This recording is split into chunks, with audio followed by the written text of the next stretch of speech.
Hello everyone, welcome to Bluebell online study. Friends, आज हम हिमाचल प्रदेश गिरिराज साप्ताहिक न्यूज़पेपर के 14 से लेकर 20 जून 2023 के सभी इंपॉर्टेंट क्वेश्चंस को पार्ट 1 में डिस्कस करेंगे और पार्ट 2 में हम गिरिराज साप्ताहिक न्यूज़पेपर में जो भी इंपॉर्टेंट पॉइंट्स दिए गए थे, जो हाईलाइटेड थे, उनको हम डिस्कस करेंगे। तो फिलहाल पार्ट 1 में हम क्वेश्चंस को डिस्कस करते हैं। सबसे पहले ये पूछा गया था कि बायो कंप्यूटर क्या है। बायो कंप्यूटर एक प्रकार का ये कंप्यूटर है जो कम्युनिकेशन कार्यों को करने के लिए आरएनए, डीएनए और प्रोटीन जैसे जैविक घटकों का उपयोग करते हैं। ये कंप्यूटर पारंपरिक इलेक्ट्रॉनिक कंप्यूटरों की तुलना में बहुत तेजी से कार्य कर सकते हैं। बायो कंप्यूटर एक डीएनए कंप्यूटर है जो जानकारी को स्टोर और प्रोसेस करने के लिए डीएनए के स्टेटस का उपयोग करता है। तो इस तरह से फ्रेंड्स, बायो कंप्यूटर एक प्रकार का डीएनए कंप्यूटर है जो इंफॉर्मेशन को स्टोर करता है और प्रोसेस करने के लिए डीएनए के स्टेटस का उपयोग करता है। इसके बाद हम जितने भी क्वेश्चंस पूछे गए थे उनको डिस्कस करते हैं। सबसे पहला क्वेश्चन ये पूछा गया था कि सिकंदरधार हिमाचल के किस जिले में स्थित है। इसका आंसर है फ्रेंड्स मंडी। सिकंदरधार हिमाचल प्रदेश के मंडी में स्थित है और सिकंदरधार का नाम सिकंदर लोदी के नाम से पड़ा था। उसके बाद नेक्स्ट क्वेश्चन है, कटासन देवी मंदिर हिमाचल प्रदेश के किस भाग में है। कटासन देवी मंदिर फ्रेंड्स हिमाचल प्रदेश के सिरमौर के धूला कुआं में स्थित है। कटासन देवी मंदिर देवी दुर्गा को समर्पित है। ये प्राचीन मंदिर सिरमौर संस्कृति की समृद्ध वास्तुकला को दर्शाता है। इस मंदिर को उत्तम बाला बड़ा बांध के रूप में भी जाना जाता है और यहाँ देवी दुर्गा पीठासीन देवी के रूप में आसीन है। ये मंदिर पौंटा साहिब क्षेत्र में स्थित है जो पवित्र नदी यमुना के किनारे पर स्थित है। यहाँ तक फ्रेंड्स हमने मंदिर के बारे में क्या क्या डिस्कस किया कि सबसे पहले कटासन देवी का मंदिर सिरमौर के धोला कुआं में स्थित है। ये पॉइंट क्लियर हो गया। और दूसरा इंपॉर्टेंट पॉइंट ये है कि कटासन देवी मंदिर देवी दुर्गा को समर्पित है और इसके अलावा इस मंदिर को उत्तम बाला बड़ा बांध के रूप में भी जाना जाता है और इस मंदिर में देवी दुर्गा पीठासीन देवी के रूप में आसीन है। और तीसरा इंपॉर्टेंट पॉइंट ये है फ्रेंड्स कि कटासन देवी का मंदिर यमुना नदी के किनारे पर स्थित है। अब इसके बाद हम पौंटा साहिब में कुछ और भी इंपॉर्टेंट पॉइंट्स है उनको भी डिस्कस कर लेते हैं। पौंटा साहिब की स्थापना सिखों के 10वें गुरु गुरु गोविंद सिंह जी ने की थी और सिरमौर में भानगनी साहिब गुरुद्वारा भी स्थित है जिस स्थान पर गुरु गोविंद सिंह ने स्थानीय सरदारों को हराया था और यहाँ से लगभग 30 किलोमीटर दूर मारकंडा नदी के किनारे सुकेती जीवाश्म पार्क है। तो ये जितने भी इंपॉर्टेंट पॉइंट मुझे लग रहे थे मैंने यहाँ पे ऐड कर लिया है। उसके बाद नेक्स्ट क्वेश्चन ये है फ्रेंड्स कि हिमाचल प्रदेश का राजकीय पुष्प कौन सा है। इसका आंसर है फ्रेंड्स गुलाबी बुरांश। इसके बाद हम हिमाचल प्रदेश के कुछ और इंपॉर्टेंट पॉइंट्स हैं उनको भी डिस्कस कर लेते हैं। हिमाचल प्रदेश की स्थापना हुई थी 25 जनवरी 1971 ईस्वी को और हिमाचल प्रदेश की राजधानी 2 है, एक है शिमला और दूसरी राजधानी है धर्मशाला। शिमला हिमाचल प्रदेश की समर कैपिटल है और धर्मशाला हिमाचल प्रदेश की विंटर कैपिटल है। तो दोनों ही ध्यान रखना है, समर कैपिटल है शिमला, विंटर कैपिटल है धर्मशाला। तो 2 है हिमाचल प्रदेश की राजधानी। और हिमाचल प्रदेश के मुख्यमंत्री एट प्रेजेंट टाइम पे श्री सुखविंदर सिंह सुक्खू जी है और हिमाचल प्रदेश के राज्यपाल का नाम है शिव प्रताप शुक्ला जी और हिमाचल प्रदेश का उच्च न्यायालय शिमला में स्थित है और हिमाचल प्रदेश का क्षेत्रफल है 55,673 वर्ग किलोमीटर और हिमाचल प्रदेश का सबसे बड़ा शहर है शिमला। और इसके अलावा हिमाचल प्रदेश का राजकीय फूल है गुलाबी बुरांश और राजकीय पशु का नाम है हिम तेंदुआ, राजकीय पक्षी है जूजू राना और राजकीय वृक्ष है देवदार। और हिमाचल प्रदेश के प्रथम मुख्यमंत्री का भी ध्यान रखना है डॉक्टर यशवंत सिंह परमार। उसके बाद नेक्स्ट क्वेश्चन था फ्रेंड्स, लद्दाखी साहित्य में नूनागाटी या नूनागाती नाम से किस स्थान को जाना जाता है। इसका आंसर है फ्रेंड्स कुल्लू। लद्दाख में काफी प्रचलित ग्रंथ है जिसका नाम है केसर गाथा, महाकाव्य ग्रंथ है जो तिब्बत का ग्रंथ है और लद्दाख में भी ये ग्रंथ बहुत फेमस है। तो इस तरह से केसर गाथा महाकाव्य लद्दाख का काफी प्रचलित ग्रंथ है। लद्दाख को खा पा चान भी कहते हैं, तो ये नाम भी ध्यान रखना है। खा पा चान, जिसका अर्थ होता है हिम भूमि, और इसका एक और भी अर्थ है पर्वतीय दर्रों का देश। उसके बाद नेक्स्ट है प्राचीन काल में कांगड़ा शहर को क्या कहा जाता है? इसका आंसर है फ्रेंड्स नगरकोट।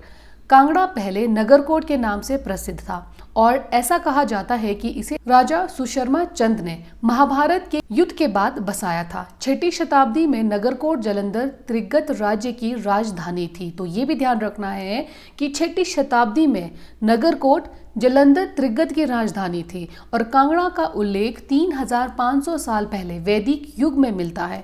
पुराण, महाभारत तथा राजतरंगिणी में भी कांगड़ा का जिक्र किया गया है। इसके अलावा कांगड़ा में इम्पोर्टेंट आकर्षण प्लेस है, उनके बारे में भी हम जान लेते हैं। ब्रजेश्वरी देवी मंदिर, ये कांगड़ा में स्थित है। कांगड़ा किला, महाराणा प्रताप सागर झील, कांगड़ा आर्ट गैलरी, मसरूर मंदिर, करेरी झील, सुजानपुर किला और चिन्मय तपोवन, ये सभी कांगड़ा जिले के मुख्य आकर्षण प्लेस है। उसके बाद नेक्स्ट है फ्रेंड्स, वर्ष 1932 में लाहौर में कुल्लू पीपल्स लीग की स्थापना किसने की थी? इसका आंसर है लालचंद पारथी और दुर्गा दास गोयल। वर्ष 1932 ईस्वी में लाहौर में कुल्लू पीपल्स लीग की स्थापना लालचंद पारथी और दुर्गा दास गोयल ने की थी। उसके बाद नेक्स्ट है सितारा और वीणा पर बजाए गए एक ही स्वर में किसमें अंतर होता है? इसका आंसर है फ्रेंड्स गुणता में। सितारा और वीणा पर बजाए गए एक ही स्वर में गुणता में अंतर होता है। वीणा को भारतीय संगीत का प्राचीनतम वाद्य यंत्र माना जाता है। प्राचीन वीणा के आधार पर बनाए गए हैं आधुनिक युग में सितार, सरोद, संतूर, तानपुरा, ये सभी प्राचीन वीणा के आधार पर बनाए गए हैं। अमीर खुसरो ने 14वीं शताब्दी में सितार का नाम रखा, तो अधिकांश लोग अमीर खुसरो को ही सितार का आविष्कारक मानते हैं। उसके बाद नेक्स्ट क्वेश्चन है, दूध के शुद्धता किस यंत्र में मापी जाती है? इसका आंसर है फ्रेंड्स लैक्टोमीटर। लैक्टोमीटर एक ऐसा उपकरण है जिसका उपयोग हम दूध के घनत्व को मापकर उसकी शुद्धता का जांच करते हैं। दूध में पानी की मात्रा का भी पता लगाया जाता है और दूध की प्रचुरता का परीक्षण करने के लिए लैक्टोमीटर का प्रयोग किया जाता है। उसके बाद नेक्स्ट है फ्रेंड्स, सभी विद्युत चुंबकीय तरंगें किससे बनी होती हैं? इसका आंसर है फोटोन। सभी विद्युत चुंबकीय तरंगें एक ही चाल से चलती हैं जो प्रकाश की चाल के बराबर होती हैं और सभी विद्युत चुंबकीय तरंगें फोटोन के बनी होती हैं। उसके बाद नेक्स्ट क्वेश्चन है, ट्रांसफार्मर का आविष्कार किसने किया था? इसका आंसर गिरिराज न्यूज़पेपर में दिया गया है फ्रेंड्स माइकल फेराडे, पर इसका आंसर है फ्रेंड्स वो माइकल फेराडे नहीं है, इसका आंसर है ओटो क्लाथी। ओटो क्लाथी ने ट्रांसफार्मर की खोज की थी। ट्रांसफार्मर एक तरह का डिवाइस होता है जो विद्युत ऊर्जा को एक वैकल्पिक सर्किट से एक या एक से अधिक सर्किट में स्थानांतरित करता है। जब कभी वोल्टेज बढ़ता है या घटता है तो वो कंट्रोल करता है ट्रांसफार्मर। माइकल फेराडे के बारे में जान लेते हैं। माइकल फेराडे एक अंग्रेजी वैज्ञानिक थे जिन्होंने इलेक्ट्रोमैग्नेटिज्म और इलेक्ट्रोकेमिस्ट्री के अध्ययन में अपना योगदान दिया और माइकल फेराडे की प्रमुख खोज का नाम है इलेक्ट्रोमैग्नेटिक इंडक्शन और इसके अलावा डायमैग्नेटिज्म और इलेक्ट्रोलिसिस के सिद्धांत शामिल है। तो ये सभी डिटेल्स थे माइकल फेराडे के बारे में। बाकी मैं फिर से एक बार बोलना चाहूंगी फ्रेंड्स कि ट्रांसफार्मर का आविष्कार किया था ओटो क्लाथी ने। आप एक बार खुद से भी चेक कर सकते हो और मुझे कमेंट बॉक्स में आप बता दीजिएगा कि इसका आंसर कौन सा सही है। उसके बाद नेक्स्ट है, रसायन विज्ञान का जनक किसे कहा जाता है? इसका आंसर है लेवासियर। एंटोनी लेवासियर को आधुनिक रसायन विज्ञान के जनक के रूप में जाना जाता है। उन्होंने दहन में ऑक्सीजन की भूमिका की खोज की और उन्होंने हाइड्रोजन और ऑक्सीजन का नाम दिया। तो इस तरह से रसायन विज्ञान का जनक माना जाता है लेवासियर को। उसके बाद नेक्स्ट है फ्रेंड्स, मछलियों के अध्ययन को क्या कहा जाता है? मछली के अध्ययन को कहा जाता है इक्योलॉजी। उसके बाद नेक्स्ट है फ्रेंड्स, भारतीय मूल के किस व्यक्ति को विश्व बैंक का अध्यक्ष बनाया गया है? इसका आंसर है फ्रेंड्स अजय बंगा। भारतीय मूल के अमेरिकी नागरिक अजय बंगा को वर्ल्ड बैंक का अध्यक्ष चुना गया है। उन्होंने डेविड मलपास की जगह ली है। तो इस तरह से अजय बंगा जी ने डेविड मलपास की जगह ली है। अजय बंगा जी भारतीय मूल के एक अमेरिकी नागरिक है जिन्हें वर्ल्ड बैंक का अध्यक्ष चुना गया है। इससे पहले अजय बंगा जी मास्टर कार्ड के CEO भी रह चुके हैं। उसके बाद नेक्स्ट क्वेश्चन है, मानव शरीर की सबसे छोटी हड्डी कौन सी होती है? इसका आंसर है फ्रेंड्स स्टेपीज। मानव शरीर में पाए जाने वाली सबसे छोटी हड्डी का नाम है स्टेपीज। स्टेपीज हमारे मध्य कान में स्थित होती है। जब हम किसी आवाज को हम सुनते हैं स्टेपीज के मध्य से होकर जाती है, तो इस तरह से स्टेपीज हमारे मानव शरीर की सबसे छोटी हड्डी है। और एक और बात बताना चाहूंगी, कई बार क्वेश्चन ऐसा भी पूछा जाता है कि हमारे फेस में सबसे छोटी हड्डी का क्या नाम है? तो हमारे फेस में सबसे छोटी हड्डी का नाम है स्टेपीज। स्टेपीज जहाँ पे ये हमारे कान के मध्य होता है वो एरिया हमारे फेस में काउंट होता है। तो इस तरह से स्टेपीज हमारे फेस की सबसे छोटी हड्डी है और ये हमारे कान के मध्य होती है। और उसके बाद हम मानव शरीर के अब सबसे बड़ी हड्डी के बारे में भी डिस्कस कर लेते हैं। मानव शरीर में सबसे बड़ी हड्डी का नाम है फीमर। फीमर जांघ की हड्डी को बोला जाता है। ये मानव शरीर की सबसे बड़ी, सबसे लंबी और सबसे मजबूत हड्डी है।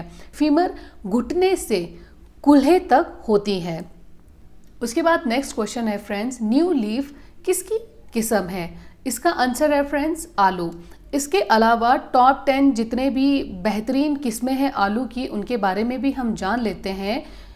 कुफरी अलंकार ये आलू की किस्म है और ये 70 दिनों में तैयार हो जाती है। तो ये दिन भी ध्यान रखना है कि कितने दिनों में तैयार होती है। उसके बाद दूसरा प्रमुख किस्म है आलू का कुफरी चंद्रमुखी। ये 80 से 90 दिनों में तैयार होती है। तीसरा है फ्रेंड्स कुफरी गंगा, 80 दिनों में तैयार होती है। और कुफरी नीलकंठ ये 90 से 100 दिनों में तैयार होती है। नेक्स्ट है कुफरी ज्योति, ये 80 से 150 दिन में तैयार होती है। नेक्स्ट है कुफरी सिंदूरी, ये 120 से 125 दिन तैयार होने में लगाता है टाइम। और नेक्स्ट है कुफरी देवा, ये 120 से 125 दिन लगते हैं इसे तैयार होने में। और नेक्स्ट है कुफरी लालिमा, 90 से 100 दिनों में ये तैयार होते हैं। नेक्स्ट है कुफरी स्वर्ण, इसे 110 दिनों का टाइम लगता है तैयार होने में। नेक्स्ट आलू की किस्म का नाम है कुफरी बहार, इसे 100 से लेकर 135 दिनों का टाइम लगता है तैयार होने में। तो इस तरह से हमने आलू के 10 बेहतरीन किस्मों के बारे में डिस्कस कर लिया है और इन्हें कितना समय लगता है तैयार होने में उसके बारे में भी मैंने यहाँ पे ऐड कर लिया है। और आलू की खेती के लिए 15 से लेकर 25 डिग्री सेल्सियस का तापमान आदर्श माना जाता है और इसके बीजों को अंकुरित होने के लिए 25 डिग्री सेल्सियस तापमान की ज़रूरत होती है। तो अंकुरित होने के लिए आलू के बीजों को 25 डिग्री सेल्सियस चाहिए और उसकी खेती के लिए, आलू की खेती के लिए 15 से 25 डिग्री सेल्सियस का तापमान आदर्श माना जाता है। आई होप फ्रेंड्स आपको मेरा ये कंटेंट पसंद आ रहा होगा। अगर आपको मेरा ये एफर्ट पसंद आ रहा है फ्रेंड्स तो प्लीज़ वीडियो को लाइक और चैनल को ज़रूर सब्सक्राइब किया कीजिए। उसके बाद नेक्स्ट क्वेश्चन है, आनंदपुर साहिब की स्थापना किस गुरु ने की थी? इसका आंसर है फ्रेंड्स गुरु तेग बहादुर। आनंदपुर साहिब की स्थापना जून 1665 ईस्वी में सिखों के 9वें गुरु, जिनका नाम है तेग बहादुर जी, इन्होंने की थी। आनंदपुर साहिब सिख धर्म में सबसे पवित्र स्थानों में से एक है। यहाँ पे 2 अंतिम सिख गुरु श्री गुरु तेग बहादुर सिंह जी जो कि सिखों के 9वें गुरु थे और श्री गुरु गोविंद सिंह जी जो कि सिखों के 10वें गुरु थे, ये यहाँ पर रहे थे। और यहीं पर सन 1699 में गुरु गोविंद सिंह जी ने खालसा पंथ की स्थापना करी थी। ये भी बहुत ही इम्पॉर्टेंट पॉइंट है, बहुत सारे एग्जाम्स में पूछे जाते हैं। और इसके अलावा एक और इम्पॉर्टेंट पॉइंट ये है कि यहाँ तख्त श्री केसगढ़ साहिब है जो सिख धर्म के 5 तख्तों में से तीसरा है। तो ये भी बहुत इंपॉर्टेंट पॉइंट हो जाता है। तो इस तरह से फ्रेंड्स आनंदपुर साहिब की स्थापना की थी गुरु तेग बहादुर जी ने और गुरु तेग बहादुर जी ने आनंदपुर साहिब की स्थापना की थी जून 1665 ईस्वी में। आई होप फ्रेंड्स आपको मेरा ये एफर्ट पसंद आया होगा। वीडियो को लाइक और चैनल को जरूर सब्सक्राइब कीजिए। वीडियो देखने के लिए थैंक यू सो मच। जय हिंद, जय भारत।